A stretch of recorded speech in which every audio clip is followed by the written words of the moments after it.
구독자님 안녕하세요. 반갑습니다. 진짜설계사입니다. 오늘은 암 진단비 보험보다 더 가성비 있게 준비할 수 있는 통합 항암치료비 보험에 대해서 설명을 드리겠습니다. 먼저 저의 모든 영상은요, 통계청, 그리고 질병관리청, 상급병원 등 이렇게 공신력 있는 기관의 객관적인 자료를 토대로 설명하고 있습니다.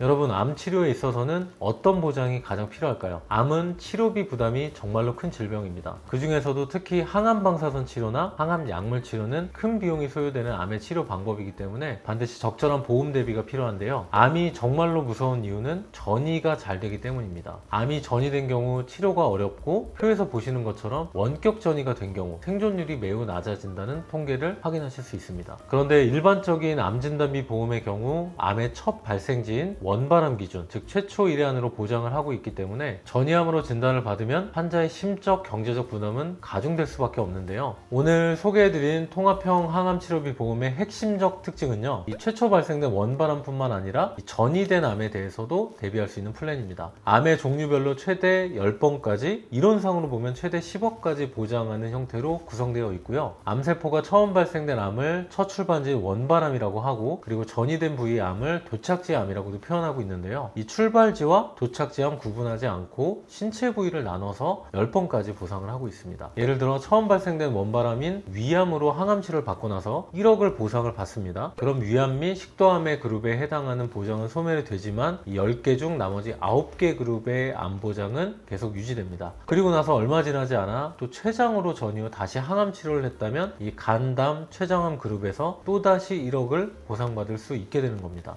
암보험을 준비할 때 당연히 암진단비가 가장 우선순위겠지만 일반적인 암보험이 최초 1회만 보상하고 보험료도 상대적으로 높기 때문에 이 가성비 있는 암보험을 선택할 때 암치료비 보험의 대안으로는 가장 좋은 선택지가 될 수 있습니다. 그럼 항암약물 치료나 항암 방사선 치료는 언제 받게 되는 걸까요? 먼저 항암 약물 치료는요, 암세포의 빠른 성장과 분열을 억제하는 치료입니다. 경구투여, 정맥주사의 방법으로 치료를 시행하고 있고요. 대표적인 항암 재료는 화학항암제, 그리고 표적항암제, 면역항암제, 카티항암제 등이 있습니다. 그리고 항암 방사선 치료는 말 그대로 방사선을 이용해서 암세포를 사멸시키는 치료 방법입니다. 이 토모테라피와 같은 표적항암 방사선과 그리고 세기조절 방사선, 그리고 양성자 방사선, 그리고 최근에 이슈가 됐던 이 세브란스 병원의 중입자 가속기 치료 등이 이런 방사선 치료에 해당이 됩니다. 암 치료에 있어서 이 항암 방사선과 항암 약물 치료의 중요성인데요. 2023년 서울 아산병원 암병원 주요 통계를 확인해 보면 연간 암 치료 건수는 다음과 같습니다. 암 수술은 23,350건, 그리고 항암 약물 치료가 23만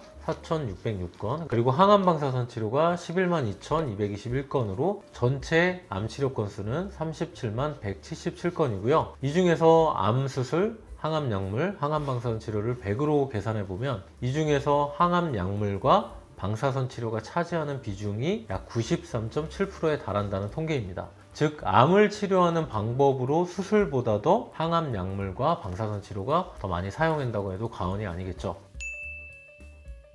그럼 마지막으로 이 항암 플랜의 보험료를 한번 살펴보겠습니다. 보험료는 나이, 성별, 가입 조건에 따라 차이가 있을 수 있고요. 보험료 산출 기준은 간편, 3텐호 기준, 그리고 20년 갱신형, 상해 급수는 사무직 기준 1급이고요. 보장 구성은 전부 다 1억으로 설정을 했습니다. 그럼 40세 남성 보험료가 28,310원이고요. 40세 여성이 46,235원입니다.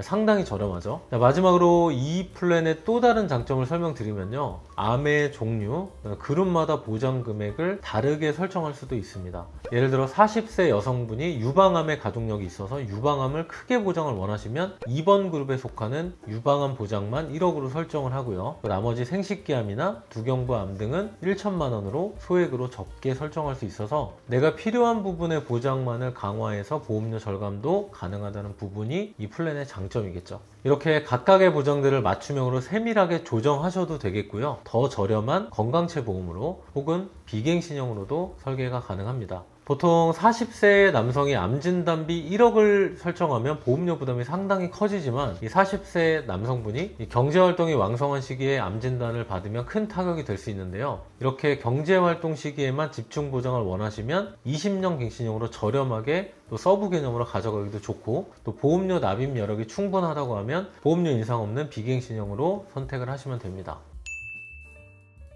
오늘 영상은 여기까지입니다. 오늘 영상이 도움되셨다면 구독과 좋아요 부탁드리고요. 상담은 제가 직접 진행하고 있습니다. 언제든 문의 주시면 친절하게 안내드리겠습니다. 끝까지 시청해주셔서 진심으로 감사드립니다. 보험 광고는 심의 기준을 준수하였으며 유효기간은 심의일로부터 1년입니다.